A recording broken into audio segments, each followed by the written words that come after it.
breakthrough. Let me tell you something. Nobody told me for a long time. You are allowed to not know. You are allowed to look at your life and say, I have no idea what is happening. You are allowed to wake up confused. You are allowed to feel like everyone else has a map and you are walking through fog. That is not a failure. That is not a lack of faith. That is being human. The pressure to have it all figured out, that is not from God. That is from a culture that worships certainty.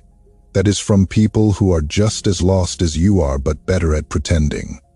That is from an enemy who knows that if he can make you feel stupid for not knowing, you will freeze. And if you freeze, you will not move. And if you do not move, you will miss the door that is right in front of your face. Flip to the book of Proverbs, chapter 20, verse 24. A person's steps are directed by the Lord. How then can anyone understand their own way? You cannot understand your own way. That is the point. You were never supposed to.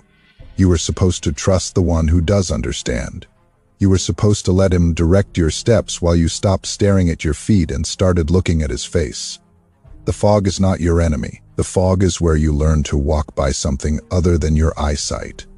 The fog is where you realize that the ground under your feet is solid, even when you cannot see it.